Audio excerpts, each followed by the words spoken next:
اللهم صل على سيدنا ومولانا محمد النبي الأمي وعلى آله وصحبه وأفضل صلواتك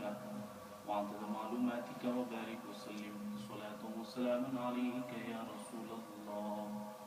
صلی اللہ تعالی علیہ وسلم۔ قرآن مجید کی ایک آیت کریمہ جس میں اللہ تعالیٰ ارشاد فرماتا ہے وَقُلْ رَبِّ ادْخِلْنِي مُدْخَلَ صِدْقٍ وَأَخْرِجْنِي مُخْرَجَ صِدْقٍ وَاجْعَلْ لِي مِن لَّدُنكَ سُلْطَانًا نَصِيرًا۔ یہ آیت کریمہ میں کہ اے حبیب صلی اللہ علیہ وآلہ وسلم آپ اپنے رب سے اس طرح سے دعا کریے کہ اے میرے رب مجھے سچی طرح داخل کر اور سچی طرح باہر لے جا اور مجھے اپنی طرف سے مدد کا غلبہ عطا فرما۔ یہ جو آیت کریمہ ہے جب یہ نازل ہوئی مکہ المکرمہ میں تو اس آیت کریمہ سے حضرت عبداللہ ابن عباس رضی اللہ عنہ فرماتے ہیں کہ اس آیت کریمہ سے ہجرت کا حکم ہو گیا، یعنی اللہ تعالیٰ نے اشارتاً اس میں اشارہ فرما دیا کہ آپ ہجرت فرمائیں اس طرح سے کہ میرے رب مجھے سچی طرح داخل کر، یعنی دعا کا طریقہ فرمائیں۔ پھر اس کے بعد فرمایا کہ سچی طرح باہر لے جا، یعنی مکہ المکرمہ سے باہر لے کر چلا جا۔ پھر کس طرح سے؟ اس حال میں وَجَعَلْ لِي مِن لَّدُنكَ سُلْطَانًا نصیرا، کہ مجھے اپنی طرف سے مدد کا غلبہ عطا فرما۔ تو دعاؤں کا یہ طریقہ تھا جو نبی کریم صلی اللہ علیہ وسلم کے لیے اللہ تبارک و تعالیٰ نے ایک قانون اور ایک ضابطہ اس آیت کریمہ سے نازل فرمایا۔ علماء مفسرین اپنی کتاب میں لکھتے ہیں کہ یہ آیت کریمہ جس کی فضیلت یہ ہے کہ اگر کسی کو شدت کی بیماری ہو، فجر کے وقت یہ آیت کریمہ اگر کوئی کثرت سے پڑھے، کوئی بھی بیماری ہو جو شدت سے پکڑ لے، شوگر ہو یا کوئی اور بیماری ہو، اس آیت کریمہ کو فجر کی نماز کے بعد جو کثرت سے پڑھتا ہے تو اللہ تبارک و تعالیٰ اس کے جسم سے اس بیماری کو نکال دیتا ہے، اس طرح سے آسانی سے نکالتا ہے جس طرح سے حضور سرکار مدینہ صلی اللہ علیہ وسلم کو مکے سے دشمنوں سے بچا کر نکالا۔ تو یہ آیت کریمہ کی فضیلت ہے، فجر کی نماز کے بعد اس کو کثرت سے پڑھیں، ہر بیماری جسم سے نکل جاتی ہے۔ تو جب اللہ تبارک و تعالیٰ نے آیت کریمہ نازل فرمائی تو حضرت ابوبکر صدیق رضی اللہ تعالیٰ فرماتے ہیں کہ اس سے ہم نے تعبیر نکالی کہ اللہ تعالیٰ نے حکم فرمایا کہ مکے سے ہجرت کریں، اور ایک روایت میں ہے کہ حضرت ابوبکر صدیق رضی اللہ تعالیٰ کو اللہ تعالیٰ نے خواب میں حکم فرمایا، نے خواب میں کچھ ایسی چیزیں دکھائی کہ جس کی خود آپ تعبیر کرتے ہیں کہ حضور صلی اللہ علیہ وسلم اور آپ کے صحابہ مدینہ منورہ ہجرت کریں گے اور آپ کی وہیں پر وفات ہوگی، اور مدینہ منورہ میں بہت سے صحابہ اکرام رضوان اللہ علیہ اجمعین مدفون ہوں گے۔ تو آپ نے خواب کی تعبیر اس طرح سے نکالی، آپ کے خواب ہوا اس سے آپ نے خود تعبیر نکالی۔ حضرت عبداللہ محدث دہلوی علیہ رحمۃ اللہ فرماتے ہیں کہ حضور نبی کریم صلی اللہ علیہ وآلہ وسلم نے وہ ہجرت کا جو واقعہ ہے حضرت علی رضی اللہ تعالیٰ سے فرمایا کہ آپ میرے بستر پر آرام کریں۔ تو اب اس کے بعد جو واقعہ کہ وہاں سے اپنے حجر مبارک سے باہر نکلے، باہر نکلنے کے بعد کفار مکہ، قریش مکہ آپ کے حجر مبارک کا حصار کیے ہوئے تھے، پھر کس طرح سے ان کے سامنے سے گزر گئے، اس کی ترتیب عبداللہ محدث دہلوی علیہ رحمۃ اللہ فرماتے ہیں کہ حضور سرکار مدینہ صلی اللہ علیہ وآلہ وسلم جب حجرے سے باہر نکل رہے تھے سورہ یاسین کی تلاوت کر رہے تھے۔ سورہ یاسین والقرآن الحکیم انک لمن المرسلین علی صراط مستقیم، ہاتھ میں آپ کے خاک تھی، مٹی تھی، تو فہم لا یبصرون تک حضور نبی کریم صلی اللہ علیہ وسلم نے تلاوت فرمائی، اور اس کے بعد جو قریش مکہ تھے جو حضور صلی اللہ علیہ وآلہ وسلم کے حجر مبارک کا حصار کر چکے تھے، ان کے اوپر آپ نے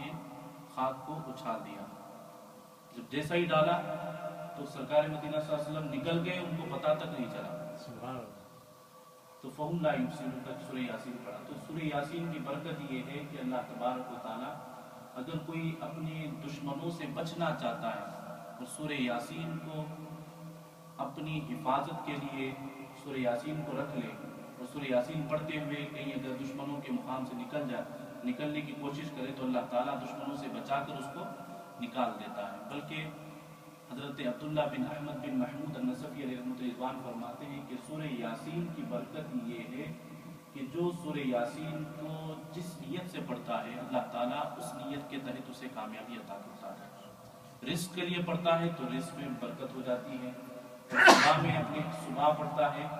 تو سارا دن تک اللہ تعالیٰ بلائیات سے، ایکسیڈنٹ سے، پرابلم سے، پریشانیوں سے اللہ تعالیٰ اس کی حفاظت کرتا ہے۔ اگر کوئی جیل میں ہے، جیل سے باہر نکلنا چاہتا ہے، سورہ یاسین کو کثرت سے پڑھتے رہے۔ فرماتے ہیں کہ اللہ کی عزت و جلال کی قسم اللہ نے سورہ یاسین کو خلق القرآن فرمایا ہے، تو اس خلق القرآن کی برکت یہ ہوتی ہے کہ ایک دن اور ایک وقت ایسا آتا ہے کہ اللہ تعالیٰ اسے جیل سے باہر نکال دیتا ہے۔ یہ سورہ یاسین کی برکت ہے۔ تو سورہ یاسین جس نیت سے پڑھا جائے اللہ تعالیٰ اس کو اس نیت کے تحت کامیابی عطا فرماتا ہے۔ اور ایک روایت میں ہے کہ حضور نبی کریم صلی اللہ علیہ وسلم جب حجر مبارک سے نکلے، قریش مکہ حصار کر چکے تھے، تو دوسری آیت کریمہ بھی تلاوت کر رہے تھے، وہ یہ تھی کہ وَإِذَا قَرَأْتَ الْقُرْآنَ جَعَلْنَا بَيْنَكَ وَبَيْنَ الَّذِينَ لَا يُؤْمِنُونَ بِالْآخِرَةِ حِجَابًا مَسْتُورًا۔ یہ آیت کریمہ بھی آپ تلاوت فرما رہے تھے۔ ابو جہل جو تھا حضور نبی کریم صلی اللہ علیہ وسلم کی طرف اشارہ کر کے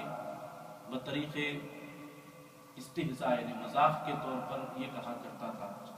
کہ اگر تم میرے دین کے تابع ہو جاؤ تو میں تمہیں عرب ممالک کا، عرب و عجم کا بادشاہ بنا دوں گا۔ بطور استہزاء مذاق کرتا تھا، دل لگی کرتا تھا، اور کہتا تھا کہ بہشت بری تمہاری جگہ عطا ہوگی، یعنی تمہیں جنتیں دوں گا۔ اس طرح سے وہ ابو جہل کہا کرتا تھا۔ پھر اور یہ بھی کہتا تھا کہ اگر تم میری پیروی نہ کرو گے تو دنیا میں تم میرے ہاتھ سے مارے جاؤ گے،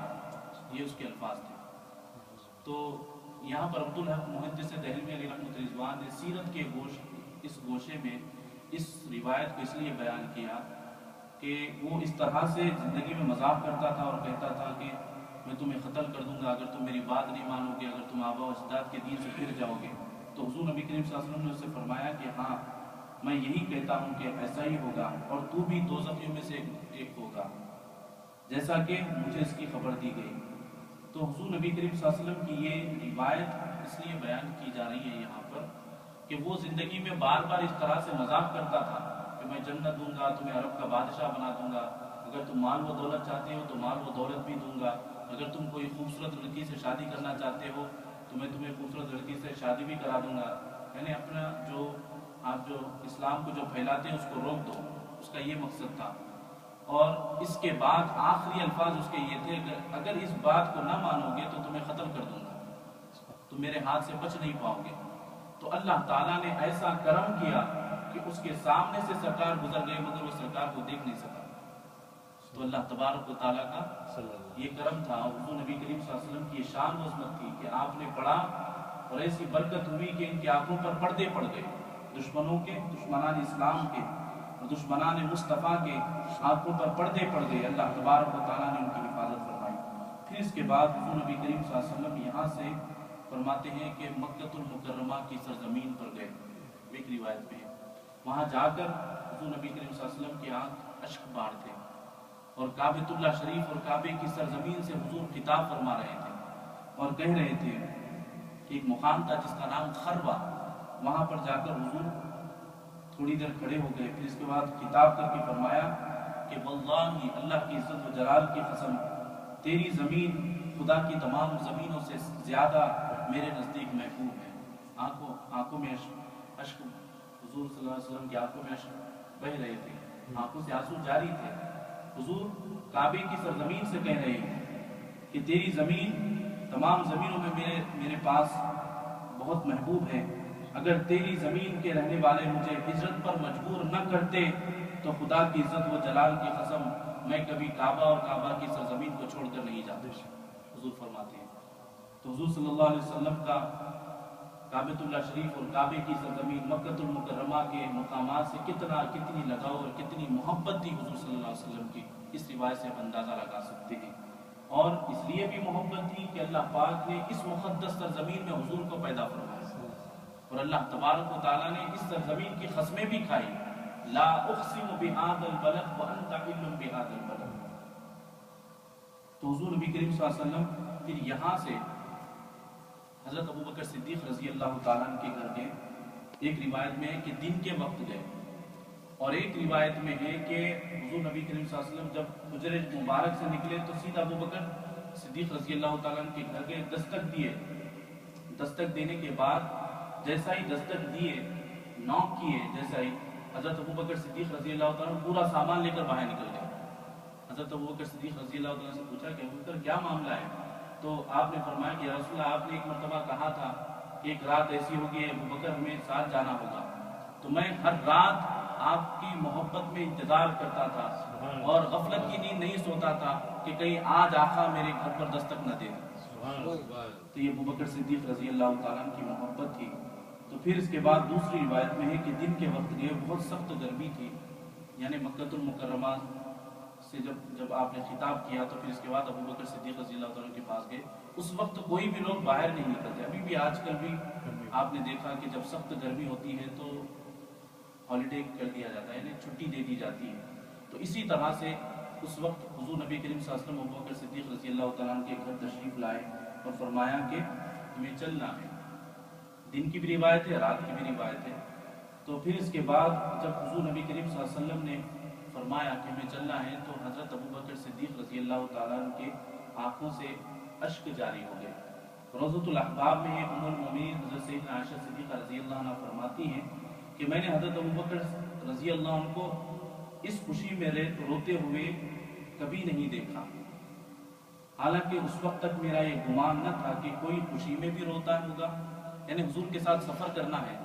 تو ان کو حضرت ابوبکر صدیق رضی اللہ تعالیٰ عنہ کو حضور کے ساتھ سفر کی خوشی تھی، وطن چھوڑنے کا غم نہ تھا۔ آج اگر ہم وطن چھوڑ رہے ہیں تو غم ہوتا ہے کہ ہم اپنے آبا و اجداد کے وطن کو چھوڑ رہے ہیں، لیکن ابوبکر صدیق رضی اللہ تعالیٰ عنہ جو اس وقت رو رہے تھے، ام المومنین عائشہ صدیقہ رضی اللہ عنہ فرماتی ہے کہ وطن کے چھوڑنے پر انہیں غم نہ تھا، وہ غم کے آنسو نہیں تھے بلکہ خوشی کے آنسو تھے کہ آج موقع ملا کہ اللہ پاک نے حضور صلی اللہ علیہ وسلم کے ساتھ سفر کرنے کا موقع عطا فرمایا۔ تو فرماتے ہیں کہ اس روئے زمین پر سب سے پہلے جو خوشی کے جو آنسو جس کے نکلے وہ حضرت ابوبکر صدیق رضی اللہ تعالیٰ۔ آپ نے سنا ہو کہ خوشی سے آنسو نکلتے ہیں، تو حضرت ابوبکر صدیق رضی اللہ تعالیٰ پہلی وہ شخصیت ہے کہ جو حضور صلی اللہ علیہ وسلم کی محبت میں اور خوشی میں، سفر کی خوشی میں آپ کی آنکھوں سے آنسو جاری ہوئے۔ تو انشاءاللہ آگے اور بھی واقعات ہیں۔ میں اللہ تعالیٰ سے دعا کرتا ہوں کہ اللہ پاک حضور نبی کریم صلی اللہ علیہ وسلم کے سیرت طیبہ کی نورانیت اور روحانیت ہم سب کے قلب پر نازل فرما۔ پروردگار ہم سب کو حضرت سیدنا ابوبکر صدیق رضی اللہ تعالیٰ عنہ کے جذبہ خدمت کا ایک خطرہ ہم سب کو عطا فرما۔ پروردگار ہم سب کو دین کی سچی محبت عطا فرما، تیرے حبیب پاک علیہ الصلوۃ والسلام کی سچی محبت عطا فرما، تیرے حبیب پاک علیہ الصلوۃ والسلام پر پروردگار ہر چیز کو قربان کرنے کی توفیق عطا فرما۔ پروردگار تیرے حبیب پاک علیہ الصلوۃ والسلام کے نام پر جان، مال، اولاد، ہر چیز کو تیرے حبیب پاک علیہ الصلوۃ والسلام کے نام پر قربان کرنے کی توفیق عطا فرما۔ اللهم انت السلام ومنك السلام واليك يرجع السلام، وحينا ربنا بالسلام وادخلنا